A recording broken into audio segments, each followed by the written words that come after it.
ख्वाजा गरीब नवाज की जिंदा करामात देखकर सब लोग हैरान हो गए। प्यारे दोस्तों, ख्वाजा गरीब नवाज रहमतुल्लाह अली की मज़ार मुबारक को हिंदुस्तान के बादशाह औरंगजेब आलमगीर ने तोड़ने का इरादा किया। बादशाह औरंगजेब को वलियों के मुताबिक यह गलतफहमी थी कि मरने के बाद मज़ारों में उन्हें दोबारा जिंदा किया जाता है। अपने इसी वहम को दूर करने के लिए बादशाह औरंगजेब एक रोज गरीब नवाज की जियारत करने के लिए अजमेर शरीफ तशरीफ ले गए और जब अजमेर पहुंचे और अजमेर पहुंचकर औरंगजेब ने अपने ताजी से कहा कि चलो मान लेता हूं कि गरीब नवाज अल्लाह के वाली है, मगर मैं तो तभी ये मानूंगा जब मैं उनको सलाम पेश करूंगा तो मुझे सलाम का जवाब मिलना चाहिए। अगर सलाम का जवाब मुझे नहीं मिला तो मैं मजार शरीफ तोड़ दूंगा। तो औरंगजेब आलमगीर जब मजार पर पहुंचे और हाजिरी दी और वहां पर एक अदनाशा शख्स बैठा हुआ था, वह शख्स इंतजार कर रहा था, तो बादशाह औरंगजेब ने उस शख्स से पूछा, ऐ शख्स, क्या मामला है? तुम यहां पर क्यों बैठे हो और तुम परेशान लग रहे हो?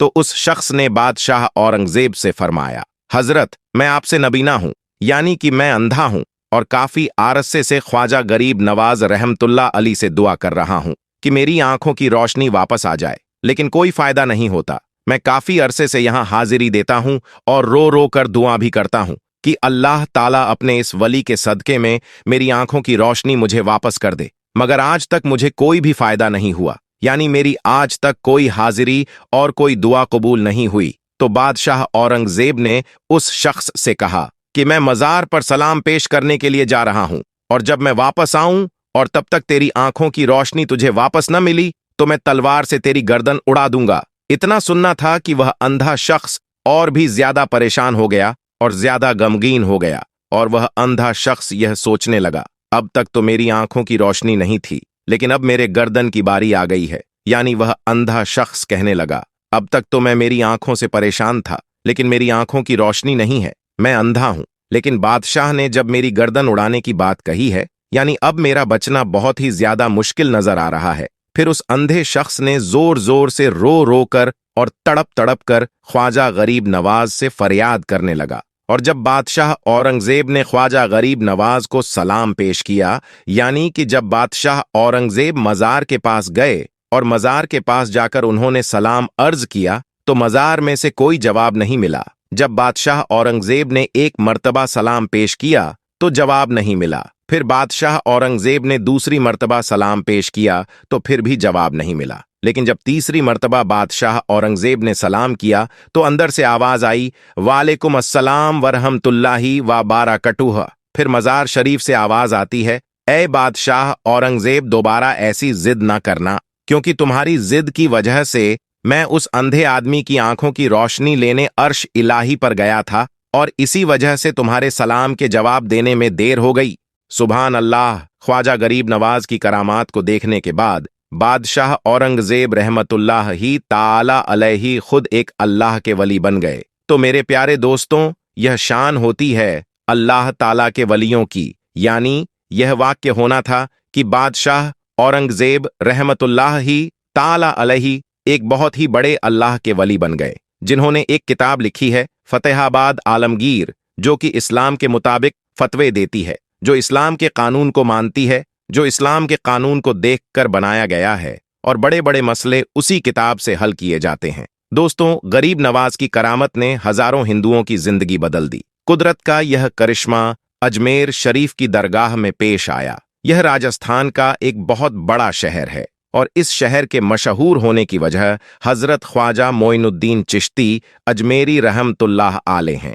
एक वक्त था जब अजमेर में हिंदुओं का एक बहुत बड़ा मंदिर था और यह मंदिर सिर्फ राजा और रानियों की इबादत के लिए खास था और उस मंदिर के साथ ही एक तालाब भी था, जिसको हम और आप आना सागर के नाम से जानते हैं और पहचानते हैं। हिंदू इस तालाब के पानी को बहुत ही ज्यादा पवित्र यानी पाक साफ मानते थे। उनका मानना था कि जो भी इस तालाब में नहा लेगा उसके सारे गुनाह झड़ जाएंगे। कहते हैं कि इस मंदिर में रात को इतने चिराग जलते थे कि हर रात 3.5 मन तेल उन चिरागों में इस्तेमाल होता था। अगल बगल के देहाती इलाके मंदिर के नाम थे, यानी उन देहात की आमदनी मंदिर पर खर्च होती थी। उस मंदिर में हजारों लोग रहते थे जिनका काम आने वालों की सेवा और देखभाल करना था कि कौन सा खुदा बेटा देता है, कौन सा देवता सेहत और तंदुरुस्ती का मालिक है और किस मूर्ति की पूजा से दौलत की बारिश होती है। हजरत ख्वाजा गरीब नवाज रहमतुल्लाह आले उस मंदिर के पास चले गए और आना सागर से कुछ दूरी पर चटाई बिछाकर अपने मुरीदों के साथ बैठ गए और उसी वक्त अजान वक्त हो गया। लिहाजा आप रहमतुल्लाह आले ने हजरत कुतुबुद्दीन बख्तियार काकी रहमतुल्लाह आले से अजान देने को कहा। अजमेर में अल्लाह की वहदानियत और सल्लल्लाहु अलैहि वसल्लम की रिसलत का यह पहला इल्म था। वह लोग इस्लाम को नहीं जानते थे कि इस्लाम क्या है। चुनांचे अजान की आवाज सुनकर वह हैरान हो गए और अपने घर से निकल आए। सब मुसाफिरों ने आना सागर के पानी से वजू किया और नमाज पढ़ना शुरू किया। सब हिंदू हैरान रह गए कि सब भगवान तो अंदर हैं, तो फिर यह लोग किस भगवान को पुकार रहे हैं। जब शाम हुई तो राजा के ऊंट जो दिन में चरने के लिए गए हुए थे अपने चरवाहों के साथ वापस आने लगे। इत्तेफाक से जहां ख्वाजा गरीब नवाज रहमतुल्लाह आले अपने साथियों के साथ बैठे हुए थे, वह जगह राजा के ऊंटों के बैठने की जगह थी। चरवाहों ने ख्वाजा गरीब नवाज रहमतुल्लाह अली से कहा, उठो बाबा, ऊंटों के बैठने की जगह खाली करो। आप रहमतुल्लाह अली ने फरमाया कि इतना बड़ा मैदान पड़ा है, ऊंट तो कहीं भी बैठ सकते हैं, क्यों मुसाफिरों को तंग करते हो। लेकिन वह ना माने और जिद कर रहे हैं कि ऊंट इसी जगह पर बैठेंगे। आखिर उन्होंने बहुत बदतमीजी से कहा, ये राजा के ऊंटों के बैठने की जगह है और इधर राजा के ऊंट ही बैठेंगे, तुम लोग कहीं और डेरा लगाओ। आखिर आप रहमतुल्लाह आले ने उठते हुए हजरत कुतुबुद्दीन बख्तियार काकी रहमतुल्लाह आले से फरमाया, उठो कुतुबुद्दीन, यह कह रहे हैं कि ऊंटों के बैठने की जगह है, तो चलो ऊंट ही बैठे रहेंगे। यह कहकर आप रहमतुल्लाह आले अपने साथियों के साथ वहां से उठ गए। अगली सुबह जब ऊंटों को चराने का वक्त आया और उनको चराने के लिए जाने लगे तो चरवाहों ने ऊंटों को उठाना चाहा, लेकिन पता नहीं वो ऊंट तो उठने के काबिल ही नहीं थे। उन्होंने ऊंट को मार मार कर जबरदस्ती उठाना चाहा, लेकिन वह बैठे ही रहे। चरवाहे बहुत ज्यादा परेशान थे कि जो ऊंट उनके एक इशारे पर उठ जाते थे, आज क्या हो गया है, क्यों नहीं उठ पा रहे हैं। आखिर उन्हें याद आया कि कल उस मुसाफिर फकीर ने कहा था कि चलो ऊंट ही बैठे रहेंगे। लोग इकट्ठा होना शुरू हो गए। कोई कह रहा था कि फकीर कोई काबिल जादूगर है और किसी ने कहा कि वह कोई भगवान का अवतार है। धीरे धीरे बात राजा तक पहुंच गई कि एक मुसाफिर फकीर ने राजा के ऊंटों पर जादू कर दिया है। राजा ने ख्वाजा गरीब नवाज रहमतुल्लाह अलैह को पैगाम भेजा कि तुम कैसे फकीर हो जो बेजुबानों को बांध कर रखते हो, यह बेचारे भूख प्यास से मर जाएंगे, इसलिए मेहरबानी करके अपना जादू वापस ले लो। आप रहमतुल्लाह अलैहि ने फरमाया कि हम मुसलमान हैं और मुसलमान बद्दुआ नहीं करते, ना ही जादू करते हैं।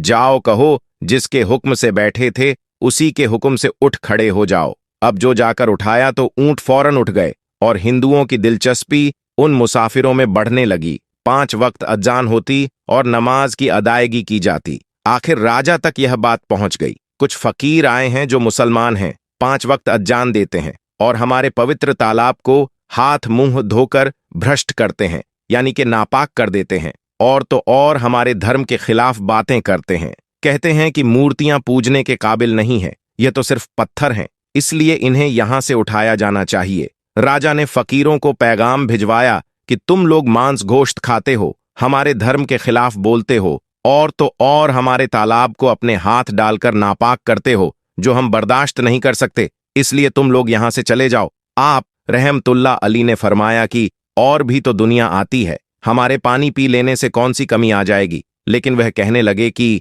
वह सब हमारे अपने धर्म के लोग हैं और तुम दूसरे धर्म के हो। आइंदा तुम लोगों ने तालाब को नापाक किया तो हम बर्दाश्त नहीं करेंगे। आप रहमतुल्लाह आले ने हजरत कुतुबुद्दीन बख्तियार काकी रहमतुल्लाह अली से फरमाया, कुतुबुद्दीन, शायद यह लोग आइंदा हमारे पानी पी लेने पर कोई लड़ाई झगड़ा करेंगे। जाओ एक मशकिज़ा पानी ले आओ ताकि जरूरत के वक्त कुछ तो पानी मौजूद हो। लिहाजा हजरत कुतुबुद्दीन बख्तियार काकी रहमतुल्लाह आले ने उनसे फरमाया कि चलो हम मशकिज़ा भर लेते हैं। वह इस शर्त पर मान गए कि तुम्हारा जिस्म पानी से छूना नहीं चाहिए। हजरत कुतुबुद्दीन बख्तियार काकी रहमतुल्लाह आले तालाब की सीढ़ियों पर जाकर बैठे और मशकिज़ा पानी में डुबो दिया। जब वह भर गया तो हजरत कुतुबुद्दीन बख्तियार काकी रहमतुल्लाह आले ने वह मशकिज़ा ऊपर खींचा, लेकिन जैसे ही मशकिज़ा पानी से बाहर निकाला आना सागर का पानी सूख चुका था। ऐसा लग रहा था कि आना सागर का सारा पानी मशकिज़ा में बंद हो गया था।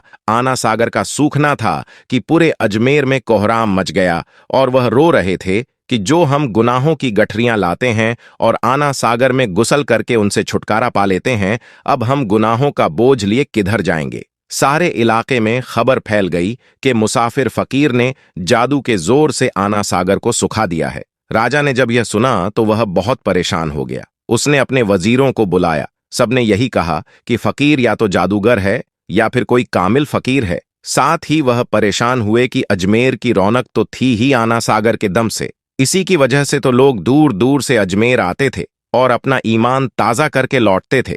आना सागर के सुख जाने से हिंदू धर्म के प्रचार को बहुत बड़ा धक्का लगा था और यह बहुत ही हैरान करने वाली बात थी। आखिर तय किया गया कि फकीर से बात किया जाए। आखिर वह चाहता क्या है? अगर उसकी कोई जरूरत खाने पीने की चीज की है तो हम मान लेंगे, या फिर सब मर्द औरतें और बच्चे जाकर फकीर को मनाएंगे कि लोगों को परेशानी से बचा लीजिए और हम पर रहम कीजिए। हम पाप का बोझ उठाए किधर जाएं और कैसे सुकून पाए? यह काम ज्यादा आसान था। लिहाजा सारे लोग बाबा साहब रहमतुल्लाह आले के पास आए और बोले, बाबा तुम भी वजू कर लिया करना, लेकिन भगवान के वास्ते हमारा आना सागर हमें लौटा दो। आप रहमतुल्लाह आले ने हजरत कुतुबुद्दीन बख्तियार काकी रहमतुल्लाह आले से फरमाया, जाओ हजरत कुतुबुद्दीन मशकिजा वापस तालाब में डाल दो। जैसे ही मशकिजा तालाब में उल्टा गया तो आना सागर किनारों तक उछल आया। उस पानी ने कई दिलों को धो डाला। हिंदू कौम की अपनी तारीखी किताबों में भी हिंदू इतिहासकार इस बात को मानते हैं कि उस शाम 32,000 हिंदू कलमा पढ़कर मुसलमान हुए थे। उन हिंदुओं के मुसलमान हो जाने से हिंदू पंडितों और आम हिंदुओं में भी गम और गुस्सा का तूफान उठ खड़ा हुआ था और वह सोच में पड़ गए थे कि फकीर अगर कुछ दिन और इधर रुक गया तो देवी देवताओं का तो नाम लेने वाला भी कोई नहीं होगा। लिहाजा लोगों ने राजा को मजबूर किया कि जल्द से जल्द कुछ किया जाए। राजा ने मंदिर के बड़े पंडित रामदेव को बुलाया और उसे बाबा साहब रहमतुल्लाह आले से मुकाबला करके जल्द से जल्द उन्हें हराने को कहा और अजमेर से बाहर निकाल देने का हुक्म दिया। रामदेव अपने वक्त का माना हुआ पंडित था, जिसके इल्मे काबिलियत की दूर दूर तक धूम मची हुई थी। उसने राजा को यकीन दिलाया कि जल्द ही राजा को कोई अच्छी खबर सुनाएगा। रामदेव बाबा साहब रहमतुल्लाह आले के पास आया और उल्टे सीधे सवालात करने शुरू कर दिए। बाबा साहब रहमतुल्लाह आले चुप रहे। जब रामदेव ने हद से बढ़कर शोर मचाना शुरू किया तो बाबा साहब रहमतुल्लाह आले ने उसकी तरफ आंख उठाई और मुस्कुराकर फरमाया कि रामदेव, तू शोर मचा रहा है, पर मैं तेरे माथे पर ईमान का नोट चमकता देख रहा हूं। इस निगाह और इस लहजे में ना जाने क्या जादू था कि रामदेव कदमों में गिर गया और रोते हुए बोला, बाबा जिस धर्म के तुम हो उसी धर्म में मुझे भी शामिल कर लो। सब लोग जो यह सब देख रहे थे देखते ही रह गए, हैरान थे, परेशान थे। यह क्या हुआ? जो खरीदने आया था वह खुद बिक चुका है, जो जीतने आया था वह हार चुका है। पंडित रामदेव खुद ख्वाजा गरीब नवाज रहमतुल्लाह आले के हाथों पर मुसलमान हो चुका था। सुभान अल्लाह दोस्तों, यह अल्लाह वालों की शान होती है। जब वह अल्लाह के हो जाते हैं तो सारी दुनिया उनकी हो जाती है। दोस्तों, हिंदुस्तान में सैलाब की वजह से कई घर, कई मकानात पानी में बह चुके हैं, डूब चुके हैं। इस वीडियो में आप देख सकते हैं पानी जब अजमेर शरीफ में दाखिल हो चुका है। जैसे ही पानी अजमेर शरीफ के बाजारों में पहुंचा तो ख्वाजा गरीब नवाज की ऐसी करामत दिखी कि पानी पीछे की तरफ जाने लगा। यह ख्वाजा गरीब नवाज की बड़ी करामत है जिसने देखने वालों का ईमान ताजा कर दिया है। अल्लाह के वालियों की बेशुमार क़यामतें हैं जिन्होंने लोगों की जिंदगियों को बदल दिया। साथ ही दोस्तों, आपकी जानकारी के लिए बता दे, कुतुबुल अक्ताब हजरत ख्वाजा सैयद मोहम्मद बख्तियार अल हुसैनी कुतुबुद्दीन बख्तियार काकी चिश्ती आदेश के एक मुस्लिम सूफी संत और विद्वान थे। वह ख्वाजा मोइनुद्दीन चिश्ती के आध्यात्मिक उत्तराधिकारी और शिष्य थे जिन्होंने भारत उपमहाद्वीप में चिश्ती तरीके की नींव रखी थी। उनसे पूर्व भारत में चिश्ती तरीका अजमेर और नागौर तक ही सीमित था। उन्होंने दिल्ली में आदेश को स्थापित करने में एक प्रमुख भूमिका निभाई थी। मेहरौली में जफर महल के नजदीक स्थित उनकी दरगाह दिल्ली की सबसे प्राचीन दरगाहों में से एक है। इनका उर्स दरगाह पर मनाया जाता है। यह रब्बीउल अव्वल की 14वीं तारीख को वार्षिक मनाया जाता है। कहा जाता है कि यहाँ हर दिन अनुमान के मुताबिक 22 हजार जयारीन अजमेर आते हैं। बताया जाता है कि इनमें सबसे ज्यादा गैर मुस्लिमों की संख्या होती है। अनुमान के मुताबिक यहाँ गैर मुस्लिमों की संख्या लगभग 60% से ज्यादा होती है। इससे हम कह सकते हैं महान संत सफी हजरत ख्वाजा मोइनुद्दीन चिश्ती की अजमेर स्थित दरगाह पर सबसे ज्यादा हिंदू आते हैं। कहा जाता है कि इसे पीछे ख्वाजा गरीब नवाज की इबादत, मेहनत और कर्म है जो सभी धर्म समुदाय के लोग मानते हैं। तो प्यारे दोस्तों, आज की वीडियो में बस इतना ही। आपको आज का यह वाक्य कैसा लगा, हमें आप कमेंट सेक्शन में आकर जरूर बताइएगा। इसी के साथ इस वीडियो को लाइक कीजिएगा, शेयर कीजिएगा और अगर चैनल पर पहली बार आए हैं तो चैनल को सब्सक्राइब कर लीजिएगा। इंशाल्लाह जल्दी मुलाकात होगी आपसे और एक नए वीडियो के साथ। तब तक के लिए आप सभी को खुदा हाफिज।